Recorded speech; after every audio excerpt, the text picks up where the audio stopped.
Welcome to the National Press Club. My name is Thomas Burr. I'm the Washington correspondent for the Salt Lake Tribune and the 109th president of the National Press Club. Our guest today is Tom Wheeler, the chairman of the Federal Communications Commission.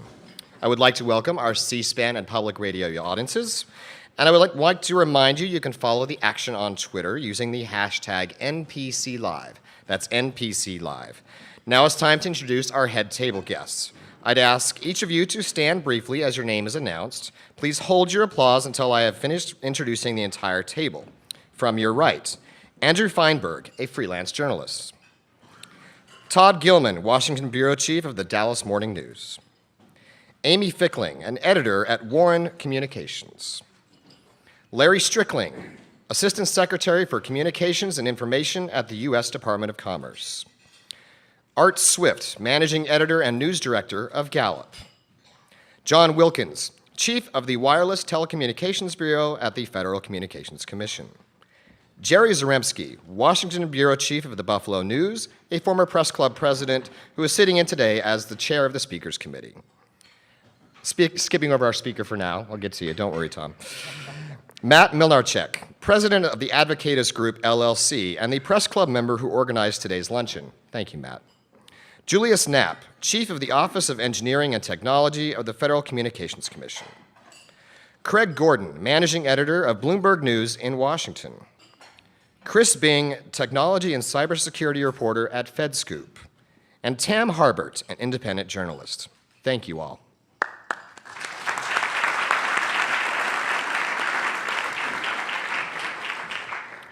Tom Wheeler became the chairman of the Federal Communications Commission on November 4, 2013.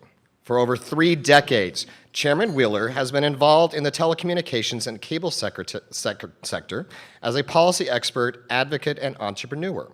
He has been a venture capitalist and lobbyist for the wireless and cable industries. He served as president and CEO of both the National Cable Television Association and the Cellular Telecommunications Industry Association, known as the CTIA. But as a journalist, I found it more interesting that a lifetime ago, the chairman worked for syndicated columnist Mark Shields, a friend of mine. He managed the Ohio State University's Distinguished Speakers Series, OSU's version of the Press Club's Speaker Luncheon Series that brings all of you here today. Given that Chairman Wheeler used to be an industry lobbyist, his record at the FCC is rather surprising. He introduced the Commission's strongest ever rules enforcing net neutrality. He fined AT&T $100 million for capping speed on unlimited data plans. He increased competition among the makers of cable boxes and worked to give more internet access options to people in rural areas. Chairman Wheeler put the entire fixed and mobile broadband industry under a stricter regulatory regime. He has done so many things that have angered his former employers at the NCTA and CTIA have sued the FCC during his tenure. He explains his actions by saying, "I used to be an advocate for corporate interests, and I hope I was a good one. But today, my client is the American people, and I want to be the best damn advocate for the American people that I can be." America is the leader in the wireless technology and spectrum innovation, occupying the top spot in worldwide 4G wireless network utilization. New 5G wireless networks will offer even faster wireless broadband services. Stakeholders around the world have begun shaping the new 5G landscape to benefit their national and commercial interests. And today, Chairman Wheeler will share the framework for what he thinks the American vision for 5G should be in a speech entitled, "The Future of Wireless, a Vision for U.S. Leadership in a 5G World." Ladies and gentlemen, please join me in welcoming to the National Press Club Federal Communications Commission Chairman Tom Wheeler. Thank you very much. Where did you get that research? Thank you very much, Tommy. You certainly proved your journalistic credentials with some of that research that you dug up there. It's an honor to be here at the National Press Club. And it's an honor to be with my colleagues who really are the ones who make the things happen that I'm talking about. Julie Knapp, who is the head of our Office of Engineering and Technology, John Wilkins, who is the head of our Wireless Bureau, And my colleague, Larry Strickling, who we work like this together with Larry at NTIA and the Department of Commerce on spectrum policy. There are so many familiar faces and friends in the audience, and I'm going to make the terrible decision to call out a couple. First is my good friend and former colleague, Ron Nessen, who it's a real pleasure to see you sitting here, Ron. We haven't seen each other for a long time.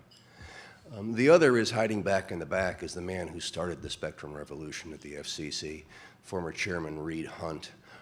It was back in 1994 that this crazy idea of opening up more spectrum, creating more opportunity, and building what we will be talking about today began, and that was under Reed's leadership.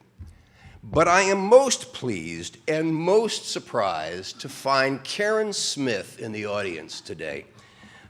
Karen had to change her name from Karen Wheeler. But my sister from Annapolis, who is no stranger to telecom issues herself, having been the executive director of TechCore, which was that great operation that followed through. Remember Net Day?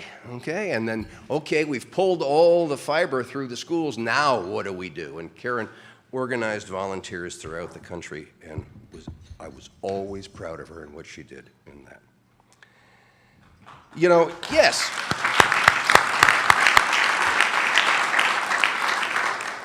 You know, a few months ago, I found myself in a situation that I never would have imagined when I became FCC chairman.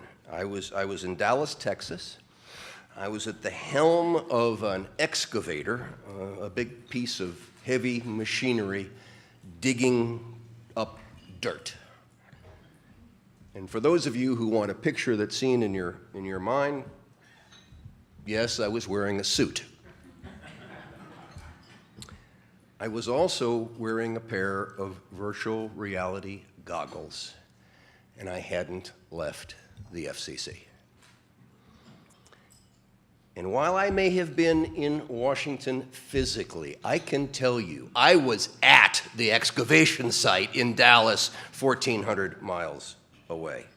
I sat in the mock-up of the excavator, and I had complete control sensitivity to the equipment 1,400 miles away. Now, granted, digging up dirt in Dallas probably isn't high on the list of transformational advancements that will define the 21st century. But I want you to think of something. Why don't you replace the heavy machinery with a scalpel so that a world-class surgeon can move from hospital to hospital without leaving her surgical suite? Or how about students sitting in a classroom, taking a virtual tour inside the human body?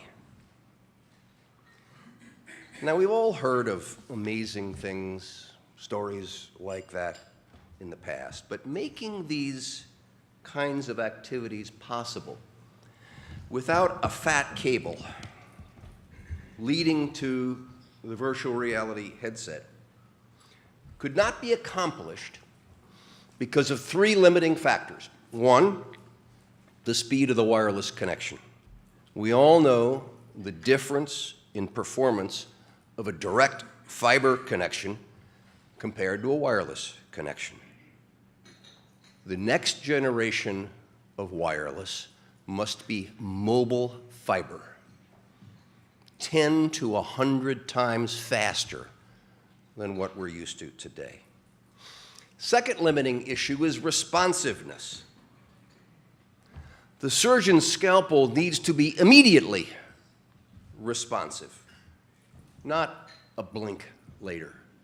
The technical folks call this latency. It currently averages about 10 milliseconds, or 1/100th of a second. Now that may sound pretty fast to you and me, but it's a snail's pace in computing. Latency needs to be less than 1 millisecond, less than 1/1000th of a second to provide for real-time interactions. And the third limiting factor is spectrum capacity.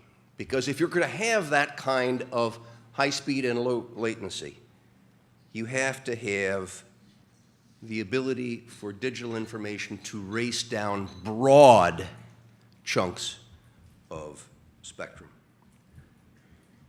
Multiples of what we know today. So to overcome these challenges and to seize the opportunity before us, we need the next generation of wireless connectivity, a fifth generation, or 5G. And if the United States is going to continue to be a world leader in wireless, we need to speed the deployment of 5G here on our shores.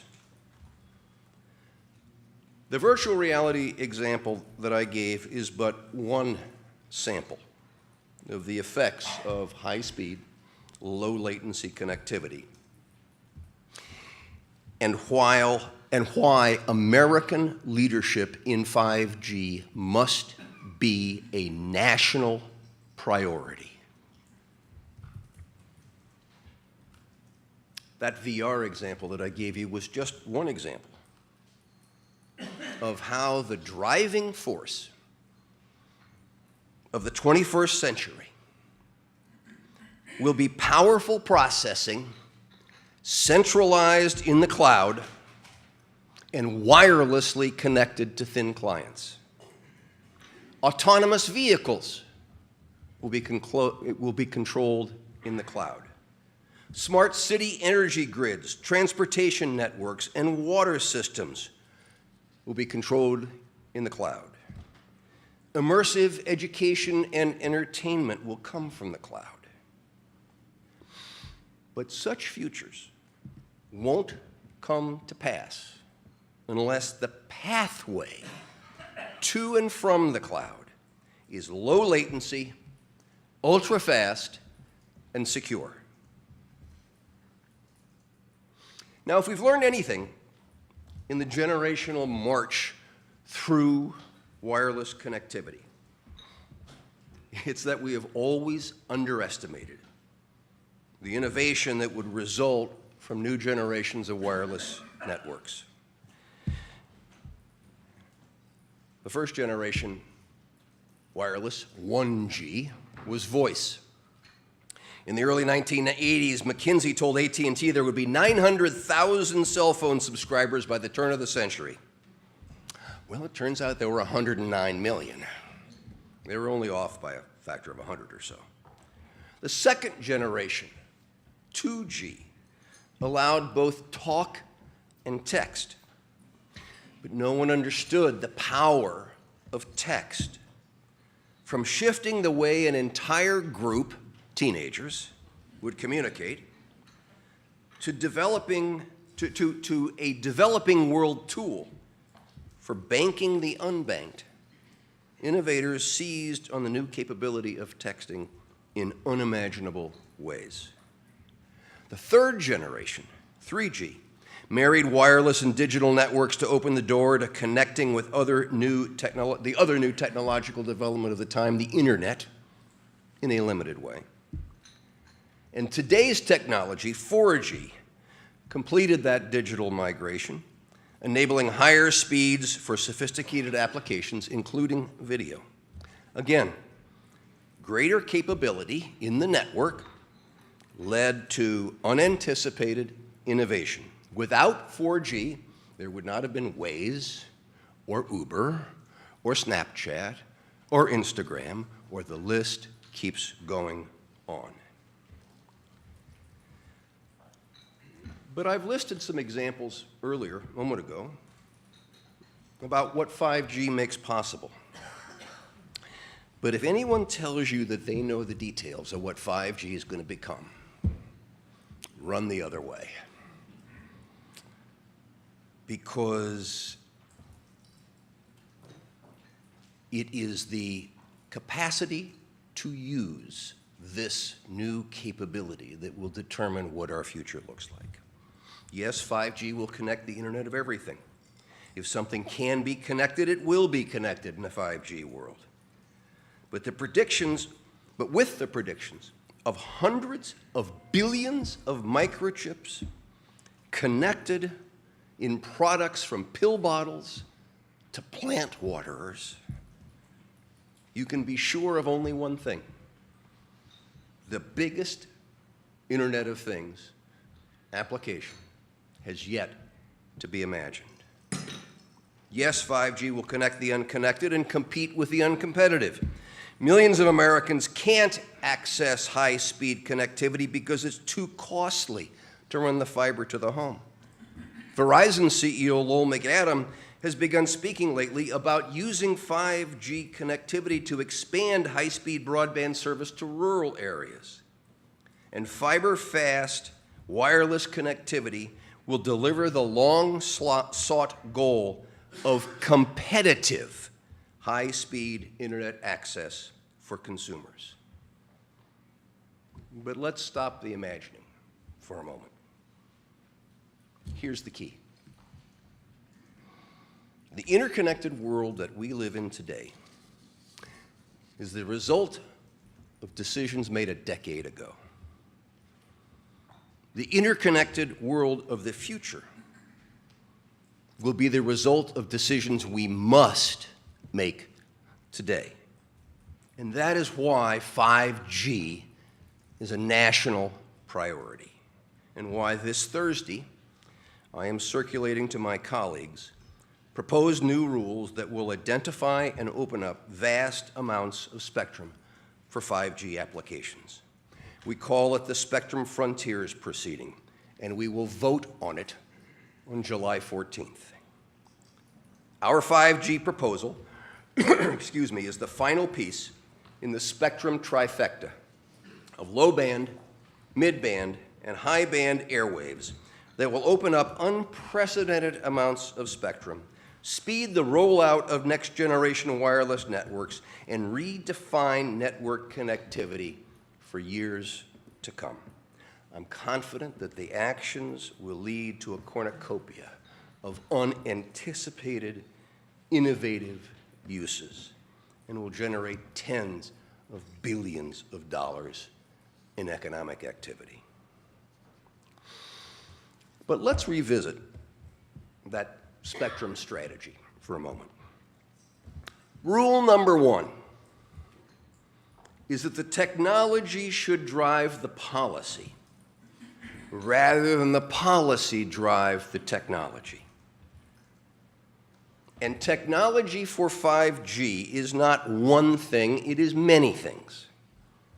The marriage of Moore's Law and wireless connectivity involves smart antenna systems, new, more efficient transmission formats, low-energy systems, network virtualization, and much more.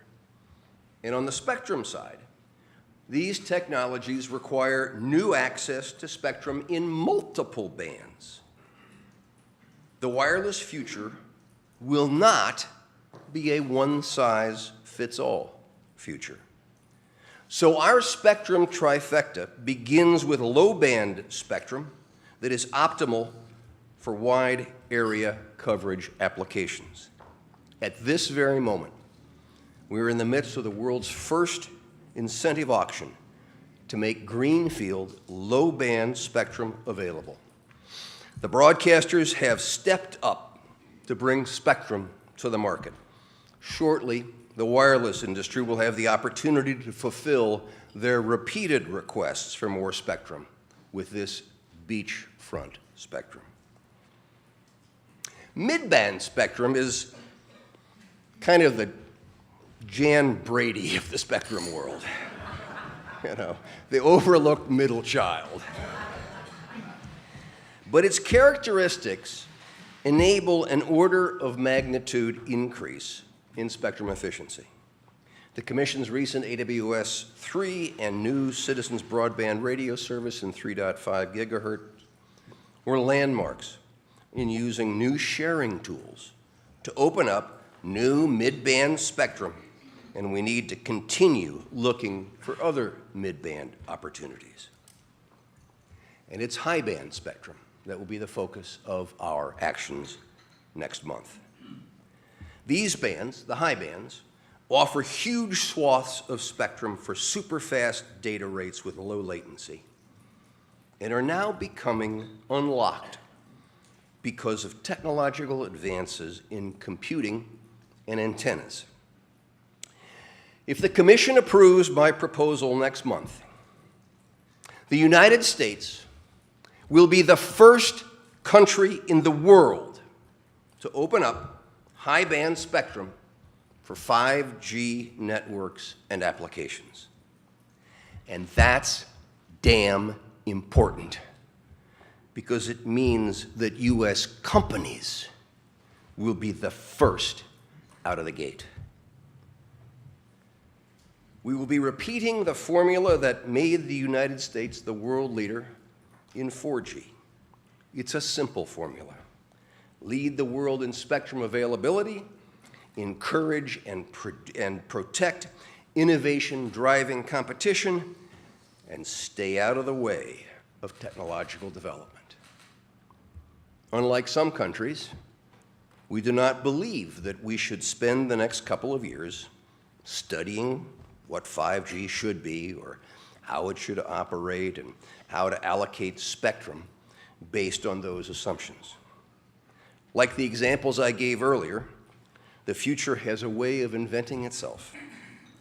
Turning innovators loose is far preferable to expecting committees and regulators to define the future.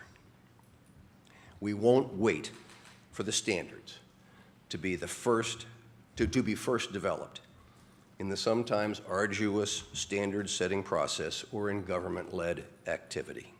Instead, we will make ample spectrum available and then rely on a private sector-led process for producing technical standards best suited for those frequencies and use cases. Leadership in networks leads to leadership in uses, which quickly moves across borders. So a result of this national leadership is the creation of a home field advantage, similar to what we knew in 4G. But the main value of 5G will not be found in work share or intellectual property. The main value of 5G, by orders of magnitude, will be in consumption rather than production.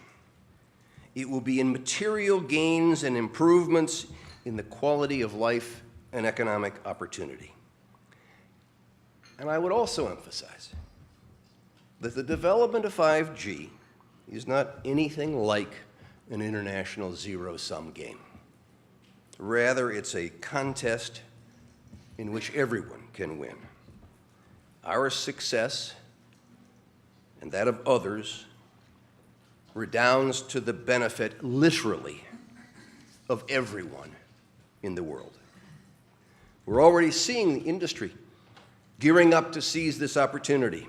I have seen 5G hardware and firmware. The technology is here. It is also important, however, to recognize that 5G technology will be a constant evolution. It would be a mistake to think that 5G can be frozen in a snapshot. It's more like a video with many new scenes, all building on each other. The systems and standards for 5G will be continually improving and evolving. And on the network side, Verizon and AT&T tell us they'll begin deploying 5G trials in 2017. And these efforts will, of course, help inform the standards process by putting stakes in the ground. And the first commercial deployments they're talking about are expected in 2020. This timeline requires that we act to pave the path today. With the new rules that I am proposing in our Spectrum Frontiers order, we take our most significant step yet down the path to our 5G future. The big game changer is that 5G will use much higher frequency bands than previously thought viable for mobile broadband and other applications. Such millimeter wave signals have physical properties that are both a limitation and a strength. They tend to travel best in narrow and straight lines, and they do not go through physical objects as well. This means that very narrow signals in an urban environment tend to bounce around buildings and other obstacles, making it difficult to connect to a moving point. But brilliant engineers have developed new antennas that can aim and amplify signals, coupled with sophisticated processing that allows a moving device to pick up all of the signals that are bouncing around and create one coherent connection.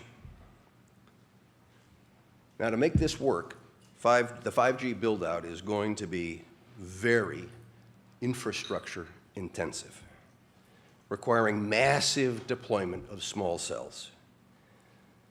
But it also opens up unprecedented opportunities for frequency reuse in denser, more localized networks. The ability to use this high-frequency spectrum opens much bigger chunks of spectrum. Current blocks of licensed low-band spectrum are usually 5 to 10 megahertz in width. With 5G, however, we're talking about blocks of spectrum that are at least 200 megahertz in width. And this will allow the networks to carry much more traffic per user. Gigabits of throughput in place of megabits of throughput. And the key point here is that by opening up these higher frequency bands, we're making available more licensed spectrum for mobile than in the cumulative history dating back to Reed Hunt that the FCC has heretofore made available. And we're not done. As part of our July 14 action, we also plan to ask for comments on opening up other high-frequency bands. And what we'll be considering on July 14th is not just licensed spectrum. Unlicensed will continue to play a critical role in future 5G networks. And our plan proposes a massive 14 gigahertz unlicensed band. Consider that, 14,000 megahertz of unlicensed spectrum with the same flexible use rules that allowed unlicensed to become a breeding ground for innovation. Opening up spectrum and offering flexibility to operators and innovators is the most important thing that we can do to enable the 5G revolution. But it's not the only thing. We also need to work our way through spectrum sharing issues. Sharing is essential for the future of spectrum utilization. Many of the high-frequency bands that we will make available for 5G currently have some satellite users, as well as some Defense Department applications, or at least the possibility of future satellite and defense users. This means sharing will be required between satellite and terrestrial wireless, an issue that is especially relevant in the 28 gigahertz band. It is also a consideration in the additional bands that we will identify for future exploration. We will strike a balance that offers flexibility for satellite users to expand while providing terrestrial licensees with predictability about the areas in which satellites will locate. However, we must reject the notion that the 5G future will be the sole provenance of urban areas. The 5G revolution will touch all corners of our country. 3 months ago, I indicated as directly as I am capable that it would be advantageous for the satellite and mobile industries to come together to propose realistic ideas for their coexistence in the upper bands, and to do so quickly. Satellite and terrestrial stakeholders have suggested a range of sharing options, and the draft Spectrum Frontiers Order seeks to provide a balanced solution that addresses the needs of both parties. I am confident that we will adopt rules that will enable satellite, terrestrial, and federal operations to coexist and thrive. To make sure that we have this connectivity with high-band spectrum will require a lot more small cells, which means a lot more antenna siting decisions by local governments. That's why it's important that the Commission has strengthened our environmental and historical preservation rules and tightened our shot clock for siting application reviews. America's local governments will play an important role in determining how we fulfill this national priority. In addition, all these small cells need to be connected, so we'll need a lot more backhaul. That's a challenge that we're going to address through our proceeding on business data services, the kind of dedicated access that wireless providers need to connect cell towers and antennas to their networks. These backhaul networks, these backhaul connections, can be as much as 30% of the cost of operating a wireless network. And with the additional sites required to support the use of millimeter wave spectrum, that percentage is likely to increase to as much as 50%. But in many areas, competition in the supply of backhaul remains limited. And that can translate into higher prices for wireless networks and then higher prices for consumers. Lack of competition doesn't just hurt the deployment of wireless networks today. It threatens as well the delay of the build-out of 5G networks with the demand for many, many more backhaul connections to many, many more antenna. Before the end of this year, the Commission will take up a reform proposal supported by all the nation's leading wireless carriers, save one, that will encourage innovation and investment in business data services while ensuring that lack of competition in some places cannot be used to hold 5G hostage. As we build the next generation network, a lesson learned from our previous experiences is that it must be secure. So this is the third leg of the stool. New platforms, systems, software, and technologies will mean new vulnerabilities. Cybersecurity issues must be addressed during the design phase of the entire 5G ecosystem, including devices. This will place a premium on collaboration amongst all stakeholders. We continue to prefer an approach that emphasizes that industry develop cybersecurity standards, just as we have done in the wired networks. But security is an essential component of where we go on networks, and we will have the ability to think about it first as a forethought rather than an afterthought. So in conclusion, in the spirit of the election season, I thought I'd close these remarks by referencing a campaign speech from the 60s. Now, a lot of my friends here think I'm going to be talking about the 1860s. But actually, I'm talking about the 1960s, because on July 15, 1960, John F. Kennedy strode to the podium at the Los Angeles Coliseum to accept the Democratic nomination for president. And he famously challenged the American people to be pioneers of a new frontier. He spoke of harnessing the power of the technological revolution and exploring uncharted areas of science and space. JFK's vision charted a path that took us to the moon and laid out the foundation of the internet.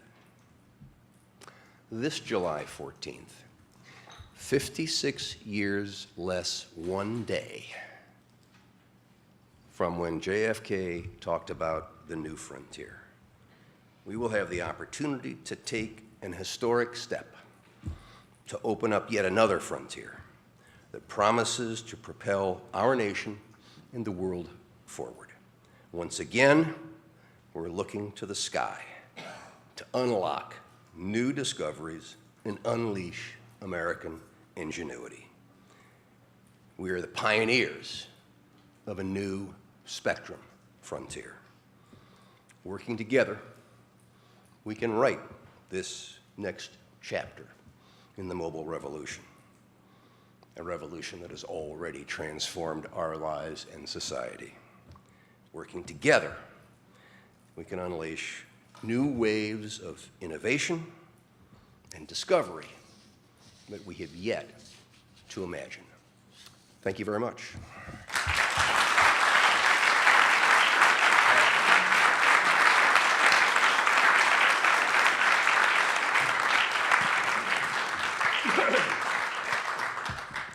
Thank you, Mr. Chairman. I'll note that I'll use the wireless microphone. You can have the hardwired if that. It's not fast enough, you know, this is the problem.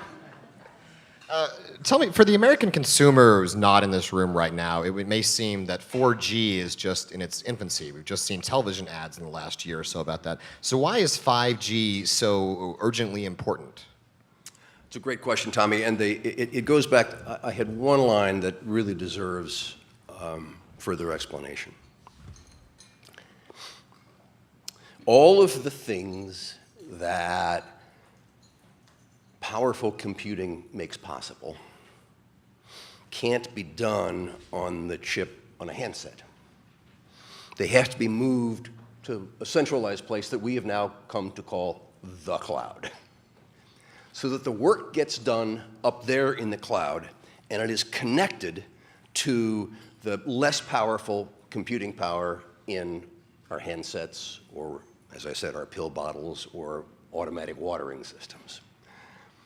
And that connection is what 5G is all about. It has to be fast, it has to be latency free, and it has to be secure. And if we can't move at high speeds between that power and its use, then we will not be able to bring that power into our hands and other places. That leads to the next question, which is you've talked about the cloud quite a bit here. How concerned are you about cyber terrorism, and are we doing enough to prevent it as we move forward?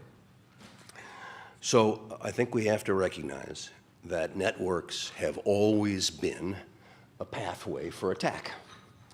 I don't care whether they were roads or waterways, all right? It's always been a path for attack. And so the current networks are no different, which places on those who build and operate the networks and those who oversee that activity a special responsibility. Under the leadership of Admiral Dave Simpson, we have moved forward aggressively with a program that works with those who are running networks to meet agreed to performance standards, if you will, as to how you secure those networks, and then to have the ability to check that that's happening, and the ability to, from that experience, be able to share with everybody else. We have been playing catch-up ball. The issue is, look at this, my phone is ringing. This is the power of the connected network, folks, the ever-connected network. The issue is that, that we now, with 5G, know the threat and have an opportunity to address it from the get-go.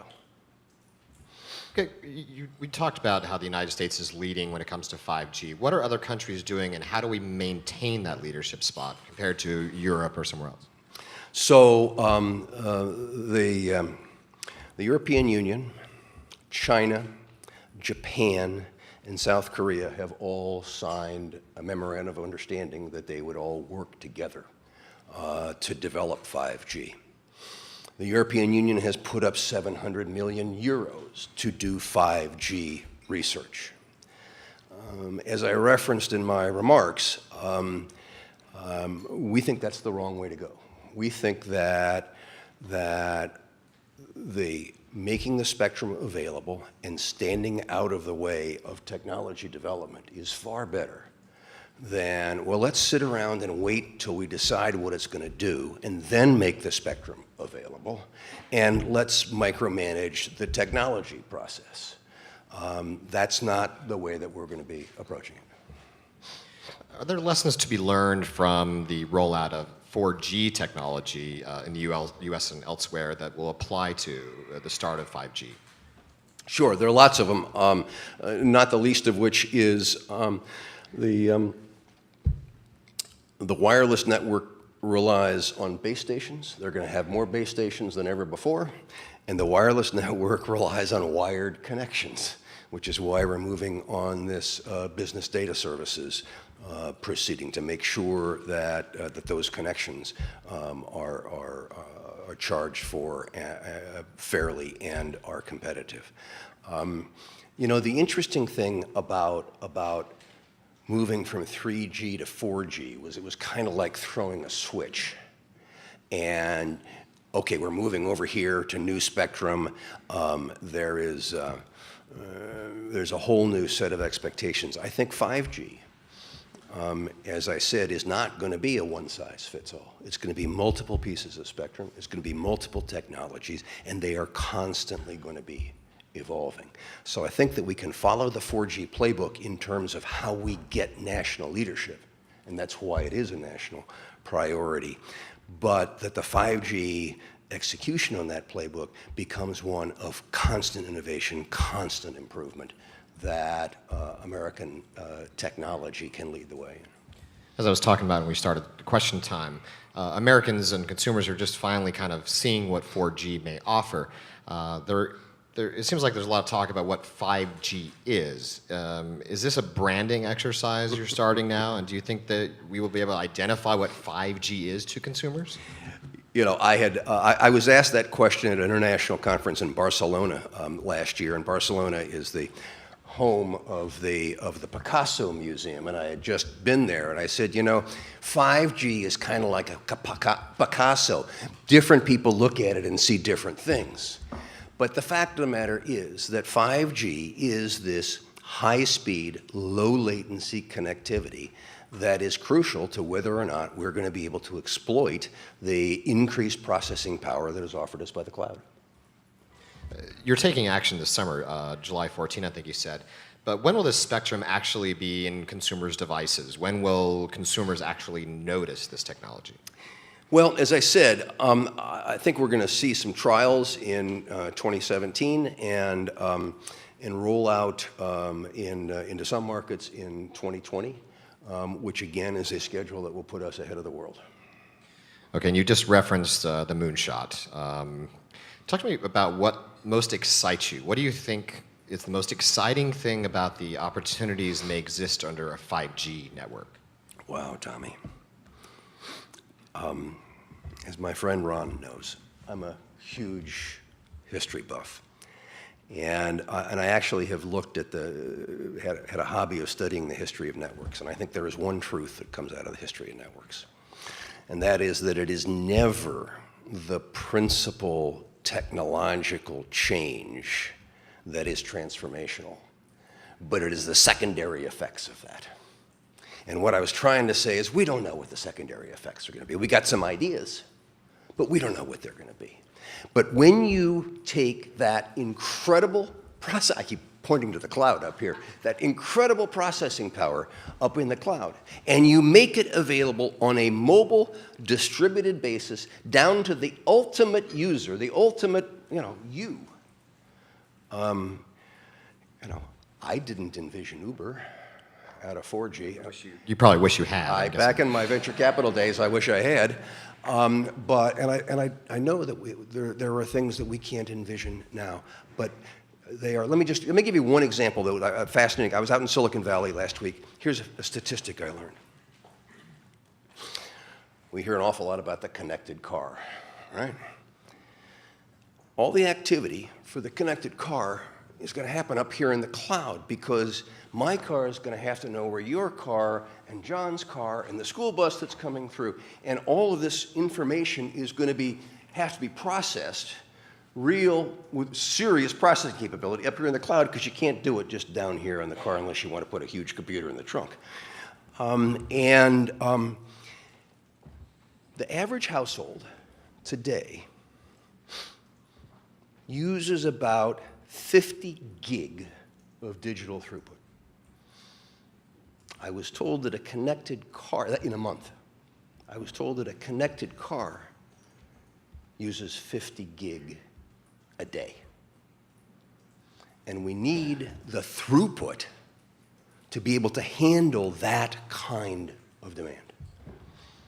Okay, I'm from a very small town originally in Utah, rural area.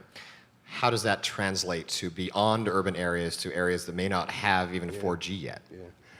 The problem with our current distribution is that it's expensive to run the cable or the fiber out to remote areas. We have a subsidy program that helps carriers get over that, but it's still a significant expense, and there are still significant areas, as you referenced, that aren't covered. Wireless is helpful in getting there, important in getting there, but has lower speeds and can be more costly. But as I said, Verizon is talking quite seriously about using these focused, high-speed, broad bandwidth shots into rural areas to be able to deliver the equivalent of fiber to your home for a price that is far more competitive and realistic than what we've seen heretofore. People who don't cover technology like myself are probably sitting here wondering this exact question. How are you able to create new rules for a technology that does not yet exist? That is the $64 question and what is at the heart of what we're trying to do. We are not going to create rules for the technology. We are going to open up the spectrum. We are going to make sure that the innovation that is driven by competition is protected and promoted. And we are going to say, we're not in the spectrum, we're not in the technology rules decision, have at it. All right. One last question on 5G. I'm going to move to a few other subjects, but you were at the helm of the wireless industry when it went from being a kind of a specialized service to a ubiquitous, indispensable part of everyday life for consumers and businesses.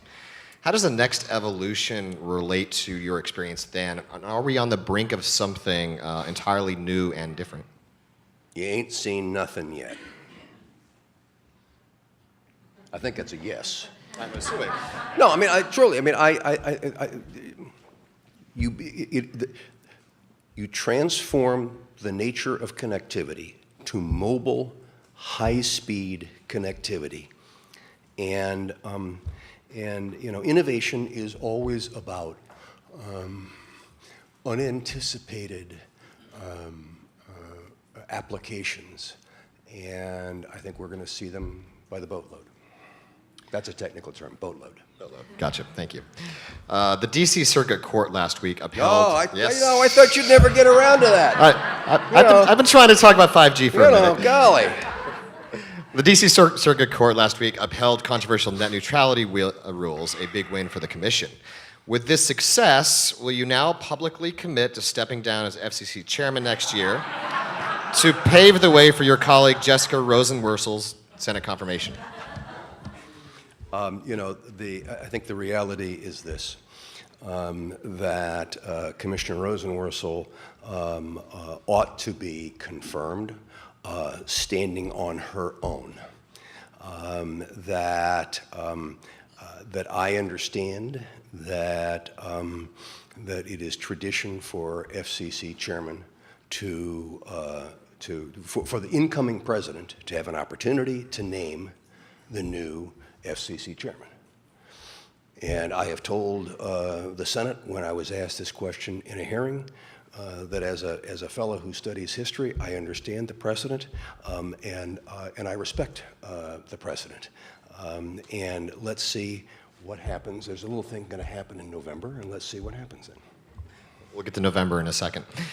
Do you think the FCC will revisit its decision not to regulate internet rates in the wake of the net neutrality decision from the D.C. Circuit? Yeah, we're very clear in saying that we are forbearing from ex-ante rate regulation and the need to file tariffs and all this sort of stuff, and that's not changing.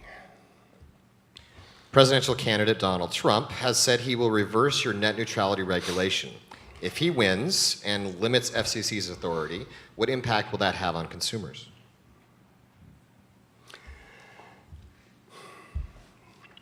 We've just been talking about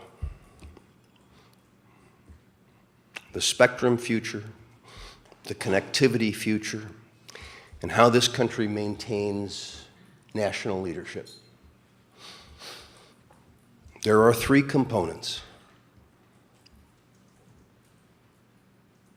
Spectrum must be fast. That's what we were talking about all through here, the increased speeds. Access to spectrum must be fair. We need to make sure that in rural Utah, people are connected so they can enjoy the benefits. And access to spectrum has to be open, because access to networks has to be open. Because we can't stand in a position where there are gatekeepers who are deciding what will or will not be offered to consumers. We're leading and will continue to lead the world because our networks are open and will remain open for innovators to use without permission, for consumers to be able to access anybody they want, any place they want to go on the web without permission, without blocking, without throttling, without paid prioritization, and with full transparency so that both the consumer and the edge provider know just what the heck they're getting. Okay. And you didn't use the words Donald Trump at all in answering that. I just want to be present. Last week, a coalition of pay TV providers and independent programmers presented the commission an alternative set-top box proposal that will allow consumers to ditch their cable boxes altogether while addressing the significant copyright concerns that the content community has raised about the FCC's proposed approach. Are you open to compromise and the closer collaboration moving forward with these companies? Well, I think it's absolutely terrific that the cable industry came forward with this proposal. I had been asking them to do this. And I think that by coming forward, they indicated that a lot of the arguments that had been put up against our set-top box, free the box proposal, really fell by the wayside, that copyright can be protected, that consumer privacy can be protected, that small networks can continue to thrive, and that you don't have to rebuild the network in order to do this. So I think that what they've done is say, yes, that the approach that the FCC suggested is an approach that can be taken.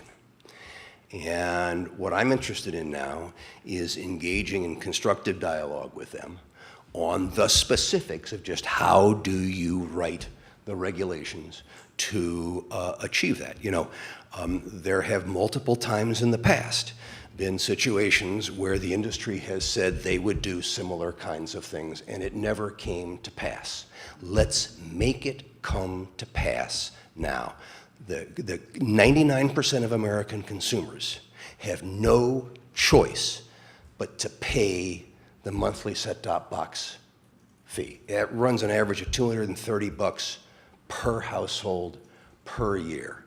The Congress said there needs to be choice. The Section 629 of the Communications Act says the FCC shall, not may or should think about, the FCC shall provide that there are competitive navigation devices for consumers, and we're going to follow through on that statute. Besides set-top boxes, your other big priority at the Commission has been business data services. Can you explain what are the problems with these services and what are you going to do? So it's a really arcane area that we actually tried to change the name. It used to be called Special Access because it was a way in which a carrier sells to another party, usually another carrier, a specific quality guaranteed delivery of service, and the competition in that. We follow the rule that competition, that as competition increases, regulation should decrease. And what we're trying to do is to look at the BDS market and say, how do we apply those same kind of concepts? Because this is a market that hasn't been revisited by the Commission in a dozen years. And a few things have changed in technology over those dozen years. And so we're going to revisit those. But as I said in my remarks, it is absolutely essential that we do this, because this is going to be, the 5G wireless future is going to move on wired networks. And those wired networks, if not competitive, need to at least be fairly priced. Pay TV providers are famous for their poor customer service. In fact, it's so poor that the Senate will investigate it at a hearing this week. Is there anything the FCC or Congress can do to force companies like Comcast to respond to customer complaints faster? So I think it's great that the Senate is going to have a hearing on this. The complaints that we hear from consumers on this topic are legion. As we look at the scope of authority that Congress has given us, however, it is rather limited in this area. I'm going to switch you spots for a second. Before I move to the final question, I have a few announcements. A quick reminder, the National Press Club is the world's leading professional organization for journalists, and we fight for a free press worldwide. For more information about the club, please visit www.press.org. Once again, that's press.org. I'd also like to remind you about some upcoming programs. Tomorrow, Michael Middleton, the University of Missouri System interim president, will speak here. Wednesday, Labor Secretary Tom Perez will join us. On June 30, National Transportation Safety Board Chairman Christopher Hart will address the club. And July 14, Admiral Mike Rogers, the director of the National Security Agency, will speak at the Press Club luncheon. Now I'd like to present our guest with the traditional National Press Club mug. Perfect. Thank you.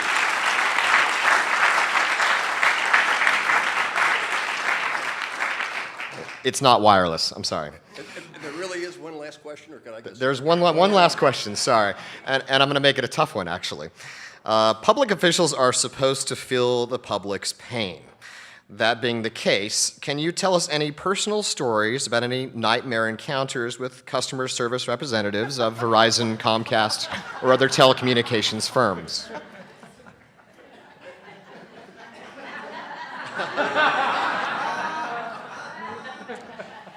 Is there something a little stiffer I could put in here? So, like I said, we hear from consumers all the time about this. And yes, public officials are real people who have real ongoing experiences too. My most recent experience like that was less with a customer service rep and more with my wife calling me and saying the IRS was after us.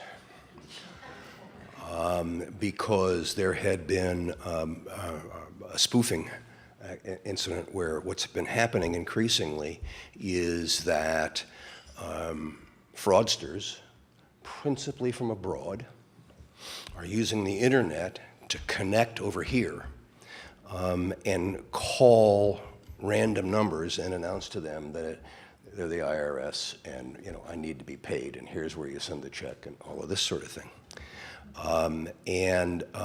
So A, that happened to us. B, last week, we started getting threatening phone calls from an individual who had been himself on the receiving end, but the phone number was my phone number. Okay? This is something that is a legitimate concern. This is something that there are individuals that can be held responsible for this. And one of the things that we're actively doing right now is trying to figure out exactly what the right way to go after this is. But we're not going to sit around and suck eggs while this goes on. Thank you, Tommy.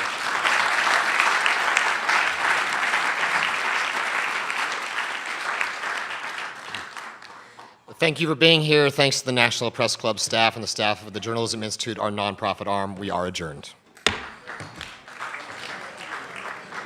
Thank you, Tommy. Sorry for the laugh.